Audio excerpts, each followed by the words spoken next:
amigos, con ustedes acá en La Palestra, conversando hoy con Leocenis García, periodista, editor. Están de visita acá en nuestro estado Portuguesa, promocionando su nuevo libro La rebelión de los tejones. Ya nos ha contado parte de lo que son las ideas que esgrime en este texto. Y Leocenis, te dejaba antes de la pausa la interrogante, o varias interrogantes, con respecto a algunos temas, como es el de los presos políticos, tomando en cuenta que tú has sido uno de ellos, y nos contabas que hasta el mes de diciembre pasado estuviste detenido pues allí en la sede del SEBIN. Entonces, bueno, primeramente me gustaría que nos reflexionaras sobre ese tema. ¿Qué análisis le hace al tema de los presos políticos en el país, tomando en cuenta que desde el gobierno se asegura de que eso es algo inexistente? Bueno, mira, lo primero, a mí casi no me gusta hablar de la cárcel, en lo personal. Por razones que, bueno, no vienen al tema. No me gusta estar dando lástima ni contarle a la gente, aunque me estoy leyendo un libro interesante, se llama El odio, el amor y el terror, las emociones que hacen la política hoy día, ¿no? Los sentimientos. Una cosa que decir que las ideas no bastan, sino que tener cierta conexión. O te conectas con el miedo de la gente, o te conectas con el amor de la gente, o te conectas con el odio. En Venezuela yo creo que la gente se conecta con el miedo y el odio, porque lo otro es más difícil. Perdonar, construir, es más laborioso. Ahora, en Venezuela hay presos políticos porque cuando yo vi al magistrado Vega Torrealba de la Sala Penal en el año 99, después que los magistrados del Tribunal Supremo de Justicia, en presencia de la honorable fiscal general de la República, la doctora Luisa Ortega Díaz, gritaban "UA, Chávez no se va", y el magistrado Vega Torrealba dijo que así como las constituciones liberales defendían la monarquía y el Estado moderno, la Constitución del 99 y los magistrados del Tribunal Supremo de Justicia debían defender al socialismo de sus enemigos. Yo dije, aquí va preso todo el mundo. Porque ¿cuáles son los enemigos del socialismo? La libertad de expresión, la libertad económica, los estudiantes, todo lo que signifique idea o libertad económica. Y por eso las cárceles se fueron llenando de estudiantes, de empresarios, y etcétera, y de editores. En mi caso, yo he sido el editor que durante el gobierno de Hugo Chávez y Nicolás Maduro más veces ha ido a prisión. Expropiaron el grupo editorial Sexto Poder, nos han perseguido de todas formas, incluso la casa de mis hijas fue expropiada por el gobierno y allí vive un cura ladrón llamado el padre Numa Molina, que Dios le pedirá cuentas algún día, como el Evangelio, ¿no? Hay de aquellos, esa es la casa de mis hijas, hay de aquellos que se meten con uno de estos, refiriéndose a los niños, más le vale atarse un molino al cuello y lanzarse al mar. Pero en Venezuela perdimos la igualdad ante la ley y obtuvimos la igualdad por ley, es decir, la igualdad del bárbaro, de la fuerza bruta. Entonces en Venezuela habrá presos políticos mientras que no haya Estado de Derecho y exista un sistema de justicia que no es un sistema de justicia unipersonal, independiente, sino que está adscrito al Partido Social de Unidad de Venezuela. El Tribunal Supremo de Justicia es un bufete del partido de gobierno. Y por eso en Venezuela hay presos políticos. ¿Y por qué Leocenis fue liberado, por ejemplo, y muchos otros? Leocenis fue liberado de la siguiente forma. Yo no me he sacado mis luchas de una caja de ácido. Es decir, yo no he ido a pedirle, yo no me he ido por el mundo a pedirle a Rajoy ni a nadie que venga a pelear por mí. Yo he peleado por mis cosas, haciendo uso de lo que legítimamente me pertenece, que es mi vida.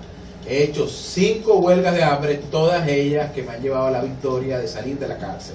La que menos duró 15 días. Pero, y la que más duró, gobierno sí toma en cuenta eso, entonces. Si hay gente que tenga raciocinio desde ese punto de vista. No, lo que hay es gente cobarde, que le tienen miedo a la valentía de la gente. En Venezuela no ha habido huelgas de hambre reales y serias. Muchas de las huelgas de hambre que se han hecho es un show. ¿Tú has escuchado alguna vez a algún funcionario del gobierno que salga burlándose de una huelga de hambre mía? Jamás. Porque ellos saben y me respetan, porque saben que yo lo que estaba haciendo, yo estaba dispuesto a morirme. Y yo prefería morirme luchando por mi libertad, que vivir preso bajo la voluntad de ellos. La última vez no salí por huelga de hambre, sino a través de un proceso que fue una negociación política donde intervino el presidente Rodríguez Zapatero y su excelencia Monseñor Aldo Giordano. Fue una petición del Vaticano y una petición del presidente Rodrigo Zapatero al gobierno de Venezuela, y por eso fui liberado en diciembre, cuando salí con otros presos políticos, el caso de otros presos estudiantes, Nixon Leal, Gerardo Carrero, y el caso del exgobernador y el candidato presidencial Manuel Rosales. Haber vivido en carne propia este tema de la detención y haber, digamos, también vivido los últimos meses de protestas fuertes y significativas que hubo en el país y que para muchos no significaron, digamos, no lograron nada, sino muchas personas inocentes fallecidas. ¿Qué hace falta por hacer en el país para que el país, digamos, tome el rumbo democrático que tú dices que no existe? Una cosa sencilla y fácil, pero que necesita mucho coraje. La única vía que tiene Venezuela es un gran acuerdo político. Y para que ese acuerdo político sea serio, la oposición que está destinada a ser gobierno en Venezuela tiene que hablar de una ley de olvido y perdón, que le permita al gobierno ser oposición política respetada y que no se le persiga y no se les intente asesinar, como dicen algunos líderes de la oposición, que hay que matar al chavismo, que hay que meterlos presos. Eso no puede ser así. Hay que hacer una ley de olvido y perdón que amnistíe lo que impida, rectifico, que cualquier persona que haya estado en cargos públicos en los últimos 10 años sea juzgada, salvo que haya cometido delitos de narcotráfico o violaciones de derechos humanos. Estas cosas no le gustan a mucha gente, pero estas cosas fueron las que permitieron un gran acuerdo en Sudáfrica, en Argentina, en Chile, en España, sobre todo en un proceso como el español, muy parecido al de Venezuela, que venía de un militarismo extremo, de Franco, y donde ¿Y hubo... por qué crees tú que a ese punto no se ha llegado, pese que porque eso necesita mucha valentía, y nosotros tenemos una clase política cobarde. Eso necesita... ¿Tanto la del gobierno como la de la oposición? Sí, claro, los dos. Es que aquí no hay liderazgo. Estos son unos asusadores. Mira, hacer política significa vender ideas. Cuando yo ando por el país con todas estas cosas que hemos conversado, a mí lo que más me sorprende es que la gente parece que estuviesen escuchando a un profeta que salió de 40 años, 40 días en ayuno. ¿Por qué? Porque están acostumbrados a la descalificación, a una política que no es política, que es el ejercicio de la guerra. Y la guerra no es política, la guerra es la guerra. Entonces, si tú quieres matarte y a ti lo que te gusta es la sangre, bueno, métete a sicario, a policía, general, pero no te metas a político. ¿Qué papel juega la Fuerza Armada en medio de esa guerra de ideas por un acuerdo como el que tú dices que es la única salida? Ah, muy determinante. La Fuerza Armada Nacional, la política no deliberante, sin militancia política que conocíamos hasta el año 98, falleció. Esta Fuerza Armada Nacional es un político y su ministro de Defensa actúa como el jefe de fracción de un partido. Entonces, en Venezuela no ha habido cambio porque la Fuerza Armada Nacional no quiere el cambio. Y la Fuerza Armada Nacional no quiere el cambio no porque las mujeres, los militares. Tú sabes que es difícil de desoír a la mujer de uno hablándole en la noche, diciéndole, mira, esto no se puede ser así. Y tú sabes que fui a comprar el azúcar y esto está carísimo. Y tú sabes que la vecina mía me dijo que iba a visitar. Eso pasa con las mujeres de los militares. Ah, pero hay unos tipos, unos magos, unos tipos que se creen muy inteligentes, que dicen que no, que hay que perseguirlo. Entonces la mujer estaba comiendo con los hijos y llega un grupo de tipos, taca, taca, taca, con unas cacerolas. Yo dejé de ir al CCT, tú sabes que yo iba al CCT porque yo hago ejercicio. Y entonces, uno después que pasa de los 30 hay que cuidarse, que es ejercicio, cardio. Y entonces yo dije, yo voy a dejar de ir ahí, porque como yo soy negrito, un día de esto voy caminando y ahí va Aristóbulo y me caen a palo, ¿entiendes? Ajá. Y eso es lo que está pasando, un clima de acoso, de persecución contra las mujeres de los militares, contra los hijos. ¿Qué tiene que ver un hijo con lo que ha hecho el padre? Entonces, mientras nosotros sigamos construyendo eso, aquí no va a haber cambio posible, porque este es un gobierno que lo único que lo sostiene es la bayoneta de los militares. ¿Qué opinas tú de la intermediación internacional, lo que se viene haciendo en la OEA respecto al caso venezolano?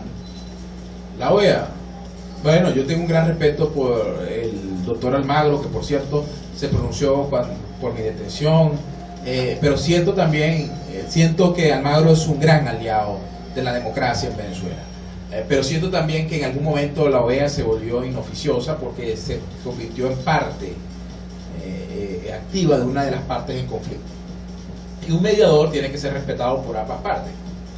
Entonces yo confío que este proceso que se ha iniciado en República Dominicana, con la mediación del presidente Danilo, con la observación de un liberal, de un tipo muy frío, práctico, como el presidente Macron, del presidente Rodríguez Zapatero, que es una personal creo que tiene muy claro hacia dónde debe ir Venezuela, hacia un acuerdo político que le permita al gobierno ser oposición y a la oposición terminar de acceder al poder a través de un proceso electoral y no de atajos violentos.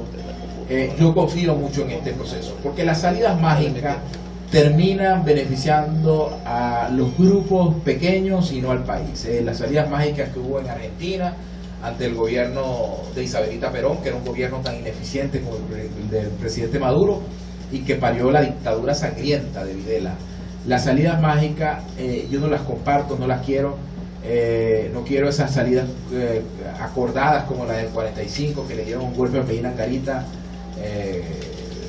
para poner a la socialdemocracia en el poder. Yo no creo en eso. Yo creo que nosotros tenemos que construir una salida pacífica y electoral. ¿Tú crees que las protestas, las recientes protestas fueron un error de la oposición? No, las protestas nunca son un error, porque la protesta es un derecho. La gente tiene el derecho a protestar, porque la gente paga con sus impuestos.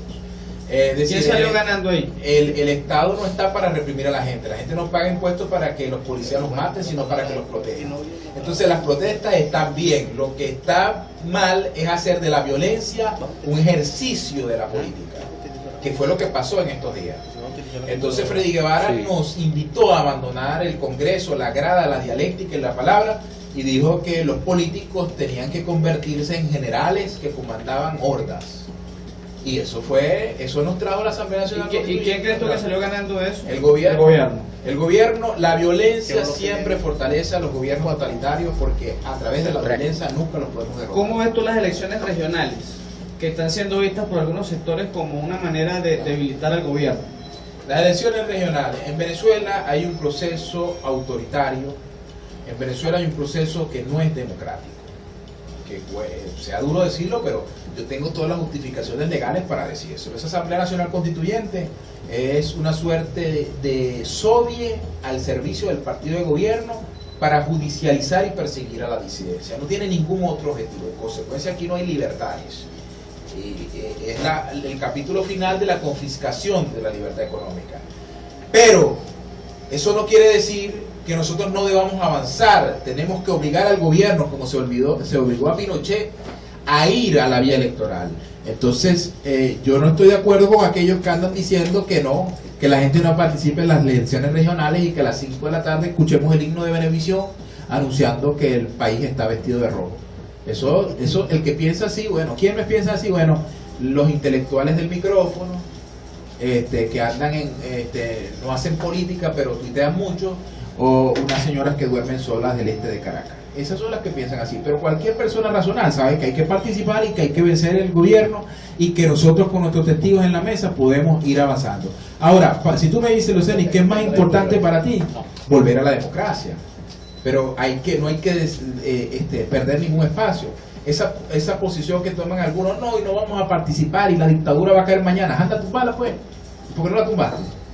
Esos que dicen eso, ¿por qué no tumbaste la dictadura? Allí está. La violencia lo que hizo fue fortalecer al gobierno.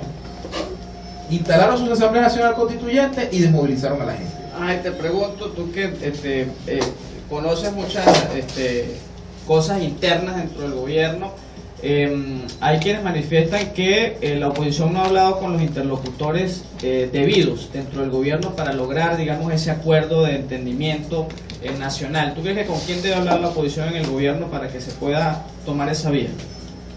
No entendí la última parte. O sea, se tiene que hablar con el presidente de la República, se tiene que hablar con quién de los voceros del gobierno. Los dos son unos ciegos, unos sordos, están llenos de prepotencia.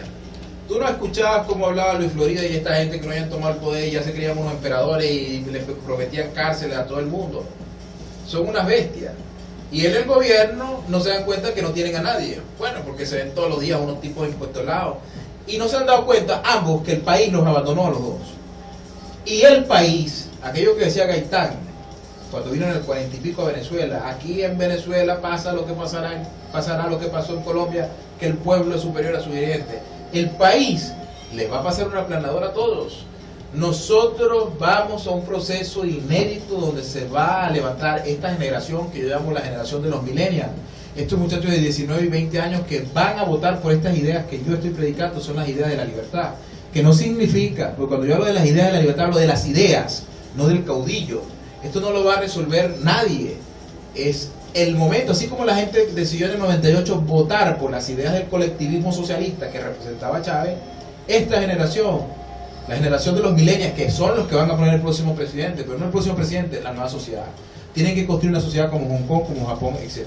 Y te aseguro, esa es mi profecía, que el consenso socialdemócrata que hoy impera en Venezuela alrededor de la mesa de la unidad democrática va a quedar por fuera.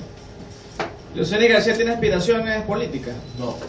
¿De ningún tipo? No. ¿No lo vamos a ver en una campaña electoral por allí dentro de unos meses? Me verás en una campaña por estas ideas. Pero como yo no soy megalómano, ni tampoco creo en los mesianismos, claro que yo quiero vivir en una sociedad próspera. Yo quiero que mis hijos vivan aquí, crezcan aquí, se levanten aquí, y vamos a construir entre toda esta sociedad. ¿Quién será el presidente que lleve a cabo esas ideas, impulse esas ideas? Eso es lo menos importante. Lo importante es que estas ideas lleguen al poder, y en esto ando yo por el país. Si tuvieras que darle un consejo al pueblo de Guanare y al portugués en medio de esta crisis, ¿qué le dirías? Que hay que tomar un tiempo, un rumbo distinto. Que votar por los amos nos ha hecho esclavos. Que hay que darle más importancia al ciudadano y menos al Estado. Y que el país, para construir esta sociedad idílica de la que yo hablo, necesita una cosa que es perdón, reconciliación. Y entender que esa señora que está al lado suyo, que es chavista, ella es chavista porque ella en su corazón tiene las mismas aspiraciones que usted, que es la prosperidad económica. Ella quiere la libertad económica porque entiende que sin libertad económica no hay libertad política. Entonces, como el chavismo allá abajo y nosotros estamos en la misma cosa, vamos a unirnos y vamos a imponer una agenda de país. Y que sí, que todo aquel que los llame a la vía del odio y la violencia los está llamando al lado incorrecto de la historia. Y pueblo que vota por amos tendrá en el gobierno y será esclavo. Pueblo que forja su libertad será libre, tendrá libertad económica y tendrá prosperidad económica. Y podrá vivir, que es lo más importante, Daniel, lo más importante de vivir, valga la redundancia, es vivir, no ser esclavo. Para ir cerrando, dile a la gente por qué deben leer tu libro. Bueno, si les gustó todo este cuento que les he echado, en todas las redes sociales, estas ideas están en estas entrevistas que nosotros siempre grabamos y después se hacen unos videos de 2 minutos, estas ideas sobre el libre mercado, sobre emprendimiento, etcétera, sobre la sociedad de libertad, están en mi canal oficial en YouTube, que es Leocenis Oficial, en mi cuenta en Twitter, que es Leocenis Oficial, en mi cuenta en Instagram, Leocenis Oficial, en Facebook, Leocenis Oficial, y están en este libro. Que la rebelión de los tejones es un ejercicio filosófico que justifica estas ideas de la libertad y luego va poniendo ejemplos claros de los países y los lugares donde estas ideas de la libertad se han puesto en práctica. Y cómo esas sociedades pasaron de ser sociedades que se arrastraban en el lodo, aldeas como las de Venezuela, y se convirtieron en países de avanzada donde hoy lo que vemos es desarrollo y prosperidad económica. Bien, agradecido entonces con Leocenis García, colega periodista, por habernos acompañado acá en el espacio. Elaboramos para todos ustedes en la dirección técnica Gustavo Colina, en la producción la licenciada Yorki Araque. Llegamos hasta ustedes cortesía del nuevo colegio privado Agustín Codazzi, el doctor Jimeno Mendoza, de Servicios 3000, también de Carlos Motos Terán, de Julián Terán, del Consejo Municipal de Sucre. Será entonces hasta la próxima semana. Muchas gracias, hermano. Sí, ¿dónde consigo tu libro? Aquí, en Guanare.